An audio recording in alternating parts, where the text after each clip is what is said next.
네, 반갑습니다. 부활하지 않았다면이라는 제목으로 오늘 함께 말씀을 나누고자 합니다. 오늘은 부활주일이죠. 예수님께서 우리를 위하여 이 땅에 오셔서 십자가를 지시고 그 갈보리 산에 올라 그 십자가에 못 박히고 죽으심으로 3일 만에 부활하신 그 날을 우리가 기념하고 또 기뻐하는 귀한 날입니다. 그리스도의 죽으심은 단순한 죽음이 아니었죠. 우리가 절대 피할 수 없는 우리에게 있는 이 죄와 사망의 권세를 그 안에서 우리를 구하시기 위하여서 우리를 대신하여 이 땅에 오셔서 십자가를 지시고 대신 죽으신 것입니다. 그리고 그 부활하심으로 이 모든 구원 사역에 마침표를 찍으신 그리스도였습니다. 성경에서 말하기를 죄의 삭은 사망이라고 말을 하고 있습니다. 우리가 죄인 되었을 때, 우리가 아직 죄인이었을 때 우리의 마지막은 언제나 사망이었습니다. 이 사망을 피할 수 없었고, 내가 어떻게 한다고 해서, 노력한다고 해서 내가 이 죽음 가운데에서, 이 사망의 권세 가운데서 절대 헤어날 수 없는 그러한 우리였죠. 그 사망 권세를 이기신 그리스도의 부활하심이 하나님께서 우리에게 주신 최고의 은혜임을 오늘 말씀을 통해서 함께 나누고 누리는 귀한 시간이 되기를 바랍니다. 그리스도의 부활은 우리를 향한 그 하나님의 사랑에 대한 눈부신 확증이라고 성경은 말을 하고 있습니다. 첫 번째 인간인 아담은 하나님의 사랑을 받아 에덴 동산의 모든 것을 누렸으나 그 사단의 꾀임에 넘어가 선악과를 먹음으로 하나님을 떠나 죽을 수밖에 없는 육신의 몸을 입은 존재가 되었죠. 하나님을 떠난 죄, 바로 이 원죄가 아담의 후손인 이 세상의 모든 인간들에게 자리 잡고 있습니다. 그래서 하나님께서 구약 가운데, 창세기 가운데 그리스도에 대한 언약을 우리에게 선포를 하셨어요. 여자의 후손이 뱀의 머리를 상하게 할 것이라 말씀하십니다. 그 여자의 후손이 지금으로부터 약 2000년 전에 이 땅에 오셔서 고난당하시고 십자가를 지심으로 우리의 죄를 완전히 사하셨습니다.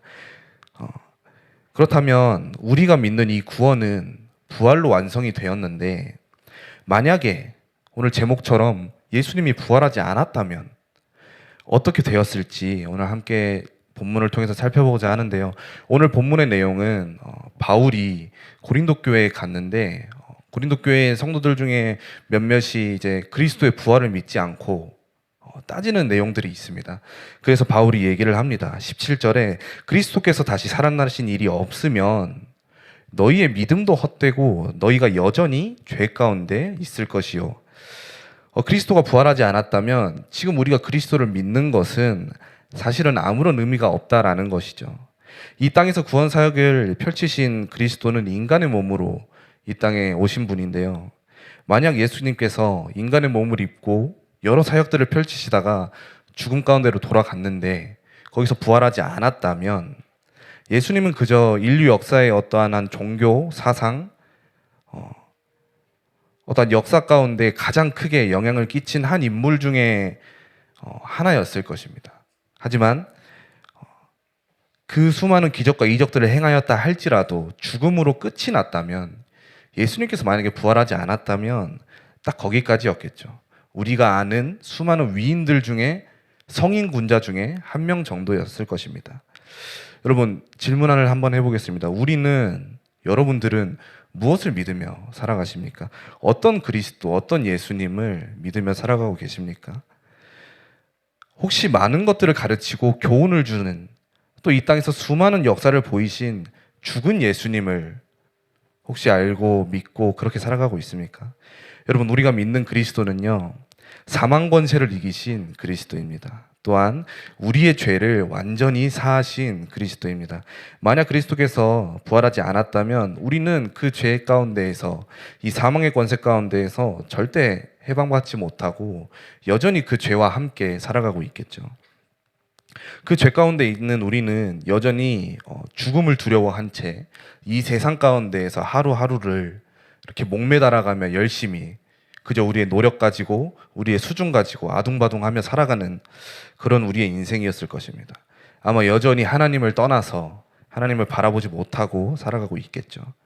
요한복음 21장 3절에 보시면 시몬 베드로가 나는 물고기를 잡으러 가노라 하니 그들이 우리도 함께 가겠다 하고 라고 얘기를 하고 있습니다. 이 내용은 그리스도께서 죽음 당하신 이후에 부활하시고 나서 아직 베드로가 모르고 있는 상황. 근데 베드로와 몇몇 제자들이 함께 모여 있다가 나 이제 다시 어부로 돌아갈래.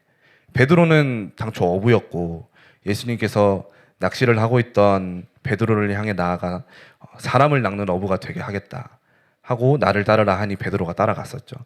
그리스도의 죽음이 다가오고 그리스도가 이 땅에 더 이상 존재하지 않게 되자 베드로는 다시 어부의 삶으로 그리스도 만나기 이전에 나의 삶으로 돌아가겠다고 고백하는 장면입니다. 때문에 예수님께서는 부활을 하시고 제자들을 직접 찾아가서 자신의 부활을 보이시고 또 확증하시면서 다시금 돌아오시게 만드신 것입니다. 만약 베드로가 그리스도의 부활이 없었다면 베드로는 다른 제자들과 함께 다시 어부가 되어서 평생 물고기만 잡다가 죽는 인생을 살았겠죠. 우리라고 사실은 다르겠습니까? 우리가 그리스도의 죽음 이후에 부활이 없다면 우리는 우리의 행위와 우리의 생각을 가지고 어떻게든 이 구원의 기준을 세워가지고 우리 딴에 맞춰가며 행위 중심적으로 어떻게든 선행을 베풀며 그렇게 살아가겠죠. 이 세상에 사는 것이 중점이라면 우리가 그리스도의 부활하심을 알지 못한다면 그리스도께서 부활하지 않으셨다면 우리의 삶은 사실 세상 사람들이 열심히 노력해서 하는 것과 전혀 다르지 않았을 것이라는 것입니다.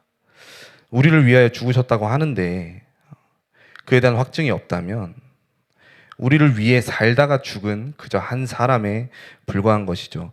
예수님의 가르침이 교훈이 될 수는 있습니다.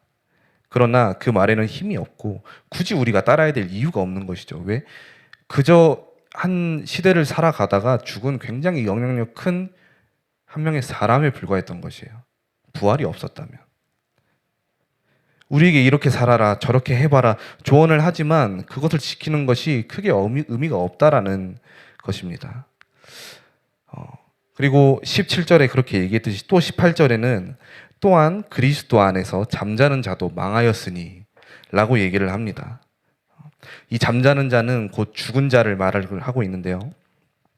부활이 없으면 성도들은 죄의 삭 죽음으로부터 해방받을 수가 없겠죠.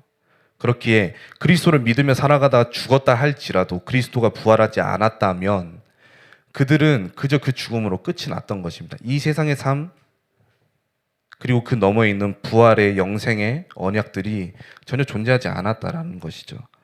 그래서 여러분의 그 그리스도의 부활은 하나님 자녀, 그리스도의 부활을 믿는 모든 성도님들의 부활을 예견하는 첫 번째 열매로 작용을 했습니다.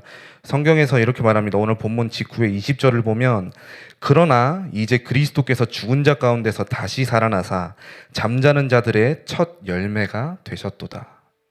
앞서 말하기를 잠자는 자는 곧 죽은 자라고 얘기를 했죠. 세상의 모든 존재들 중에 그 어떠한 존재도 자기의 능력으로 우연으로라도 죽었다가 살아난 이가 없습니다. 그러나 그 사망의 권세를 우리 힘으로 절대 해결할 수 없는 이 사망 권세를 이기신, 이 죽음을 이기신 그 첫 번째 열매가 바로 그리스도라고 지금 얘기를 하고 있는 것입니다. 그리고 이 부활은 그리스도의 부활만으로 끝이 아니라 성경의 예언대로 온 천하 만민에게 복음이 전파되었을 때 그리스도께서 다시 이 땅에 오시는 그날에 그를 믿는 모든 자들이 예수님처럼 부활의 몸을 입고 부활하리라 이렇게 말을 하고 있습니다. 우리가 그리스도의 부활을 믿고 그리스도의 동행함으로 하나님 자녀의 삶을 살고 이 땅 가운데서 하나님 나라의 일을 이루다 죽었을 때 먼 훗날 이 땅 천하 만민에게 모든 민족에게 복음이 전파되는 그 날에 우리가 다시 부활할 것이라 그 첫 열매가 바로 예수 그리스도라고 오늘 성경은 말을 하고 있는 거예요. 또 성경은 이렇게 말을 하고 있습니다. 오늘 본문 뒤를 살펴보면 21절에 사망이 한 사람으로부터 말미암았으니 죽은 자의 부활도 한 사람으로 말미암는도다. 이 세상에 사망이 한 사람으로 말미암았다고 지금 얘기를 해요. 첫 번째 인간, 우리가 처음에 나눴던 그 아담의 원죄로 인하여 이 세상 가운데 사망이 들어왔습니다. 모든 사람은 아담의 후손이기에 사망을 피할 수 없는 존재였고요. 그리고 이어 말하기를 죽은 자의 부활도 한 사람으로 말미암는도다라고 얘기를 합니다. 죽음도 한 사람, 다시 부활하는 것도 한 사람이라고 성경을 얘기하는데요. 22절을 보면 아담 안에서 모든 사람이 죽은 것 같이 그리스도 안에서 모든 사람이 삶을 얻으리라.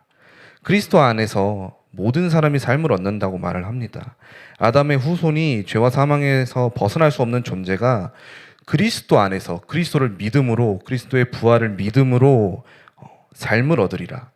다시 부활하리라. 성경은 저와 여러분에게 이렇게 언약하고 있습니다. 이 모든 것이 그리스도의 부활로 온전한 언약이 되었는데요. 그리스도께서 부활을 하지 않았다면 이 모든 것이, 우리의 믿음조차도, 우리가 복음을 전하고자 하는 그 모든 소망조차도 다 헛된 것이고 모든 것이 다 허상에 불과했다라고 얘기를 하고 있는 거죠. 말씀을 좀 빠르게 결론을 마칠 건데요. 우리가 진짜 바라야 될 것이 그러면 무엇인지 지금부터 좀 살펴보고자 합니다. 여러분, 우리가 이 땅을 살아가면서 과연 무엇에 집중을 해야 하겠습니까?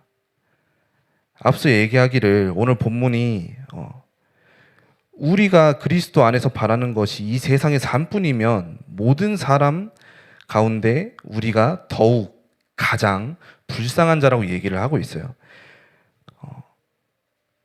여러분들, 부활이 없었다면 우리가 지금 여기에 모여서 예배하고 있을 이유가 전혀 없어요. 우리의 삶 가운데에서 하는 기도할 이유가 전혀 없다라는 거예요. 부활이 있기에 오늘날 우리의 삶은 주님의 계획 가운데 온전히 쓰임받으며 살아가고 있는 것입니다. 우리가 받은 구원의 은혜는 이 부활로 완성이 되었습니다. 앞서 말했듯이 오늘 본문은 고린도 교회에 있는 그리스도의 부활을 믿지 않는 이들에게 바울이 호소하는 내용이라고 밝혔는데요. 그리스도께서는 분명히 부활을 하셨고 이 복음을 선포하는 것에 대해 불신한 자들에게 바울이 이렇게 말을 합니다. 죽은 자의 부활이 없다면, 만약 그리스도께서 부활을 하지 않았다면, 너희 말대로 부활이 없다면 이 세상을 살고 죽는 것이 진짜 끝이라면 그저 이 세상에 사는 것에 중점으로 살아가는 것이 옳으리라 얘기를 하고 있습니다.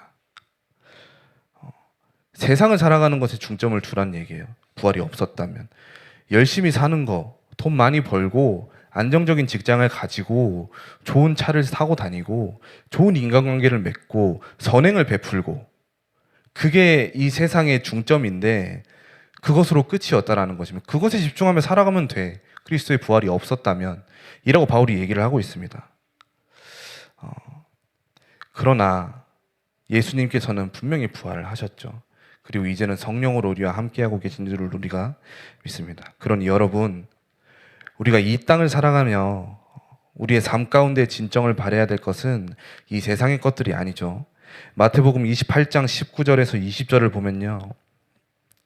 그러므로 너희는 가서 모든 민족을 제자로 삼아 아버지와 아들과 성령의 이름으로 세례를 베풀고 내가 너희에게 본보한 모든 것을 가르쳐 지키게 하라. 볼지어다 내가 세상 끝날까지 너희와 항상 함께 있으리라 라고 말씀을 하십니다. 예수님께서 부활하시고 제자들에게 가서 하신 지상 최대 명령이죠. 세계복음화, 이 복음을 전하는 것. 우리가 진짜 바라보고 진짜 우리의 삶 가운데서 바라야 될 것이 바로 이것이라는 거예요. 세상을 사는 동안에 내게 주어진 어떤 돈과 경제와 어떤 명예, 그런 것들이 아니라 그리스도께서 가르치신 하나님 나라의 일, 이 복음을 온 천하 만민에게, 237 5천 종족에게 전하는 것이 우리가 삶 가운데서 진정 바라고 누려야 될 것이라고 성경은 말을 합니다. 그리고 세상 끝날까지 너희와 항상 함께 있으리를 말씀하신 그리스도께서 이제는 성령으로 우리와 영원토록 지금도 함께하고 계십니다. 우리 안에서 통치하시고 또 인도하고 계신다고 성경은 말하고 있어요. 지난 몇 주 전에 강단 가운데서 선포됐죠. 충만이라는 단어를 두고 말씀하신 것이, 이 충만이 가득 차다, 넘치다 이런 충만이 아니라 내 안에 그리스도가 충만하다라는 것은 그리스도께서 진정 나의 주인 되셔서 나를 통치하신다 라고 얘기를 하십니다. 그리스도가 우리 안에서 인도하시고 우리의 삶을 통치하시는 그 주의 나라가 임하는 것, 이를 통하여 부활하신 그리스도를 온 세상에 전하는 것이 우리가 진정으로 삶 가운데 바라야 될 것인 줄 우리가 믿습니다. 여러분, 그리스도의 죽음과 부활하심으로 우리는 이제 죄와 사망의 권세 가운데에서 완전히 건져짐을 받았습니다. 그리고 하나님께서 이 그리스도를 통하여 우리를 향한 공의와 자신의 사랑을 완전히 확증하셨습니다. 그러니 여러분, 이 세상을 살아가는 동안에 우리가 이 육신의 삶 가운데 겪고 있는 수많은 상황과 어려움들이 있더라도, 혹시 고난 가운데 있더라도 두려워하지 마시기를 바랍니다. 우리가 하나님 나라의 일을 위하여 살아가는 이 삶 가운데 아무리 힘들고 수고하고 헌신하더라도 영원한 부활이 우리에게 다시 찾아올 때, 이 땅의 모든 이가 복음을 알게 되고 천하 만민에게 복음이 전파되어서 그리스도가 이 땅에 다시 오셨을 때, 우리가 부활의 몸을 입고 다시 부활을 했을 때, 그리스도와 함께 할 때, 하나님 품 안으로 돌아갈 때에 우리가 살아생전에 육신의 몸을 입고 했었던 그리스도를 향한 수많은 수고와 헌신들이 헛되지 않았음을 여러분들의 입술의 고백으로, 믿음의 고백으로 함께 나아가기를 간절히 소망합니다. 그 놀라운 구원의 은혜, 하나님의 사랑에 감격하여 그리스도의 부활을, 이 복음을 온 세상에 여러분들 각자의 가정과 학교와 직장과 모든 현장 가운데 간절히 선포하며 나아가는 귀한 예일의 모든 청년들이 되기를 간절히 소망합니다. 이 시간에 함께 말씀 붙잡고 찬양하며 나아갈 텐데요. 우리를 사랑하셔서 이 땅에 독생자를 보내신 그 하나님, 하나님의 은혜에 감사함으로 우리를 위하여 주신 그리스도의 그 놀라운 사랑과 은혜에 힘입어 우리의 삶 가운데 주의 나라가 임하기를 간절히 소망합니다. 주님의 나라와 주님의 일이 나의 삶 가운데 임할 때 진정으로 내가 주님만 알고 주님께 쓰임받기를 소망하는 귀한 예일의 모든 청년들이 되기를 소망하면서 함께 예수 하나님의 공의 찬양하며 나아가겠습니다.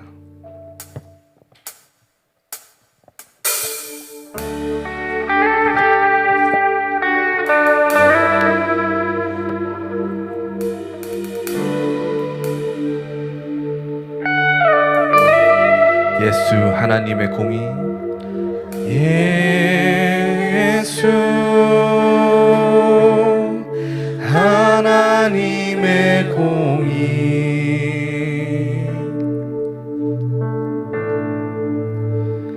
주 독생자 그의 나라 임하시네. 예수 제물이 되신 주, 예수 제물이 되신 주,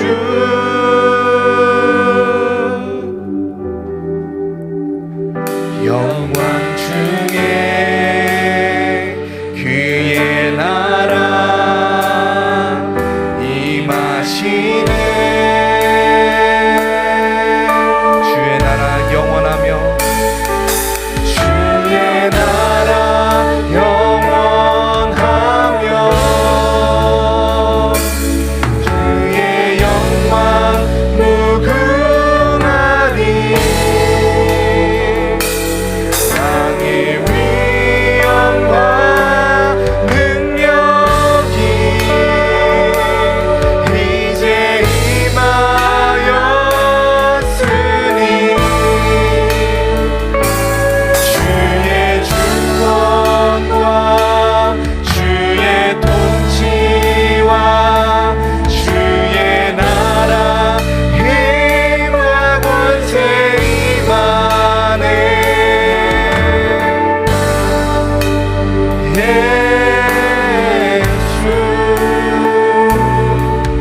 하나님의 공의. 우리 고백합시다. 예수 하나님의 사랑, 예수 하나님의 사랑, 주 은혜와 말씀으로, 주 은혜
삶과 거룩히 살아가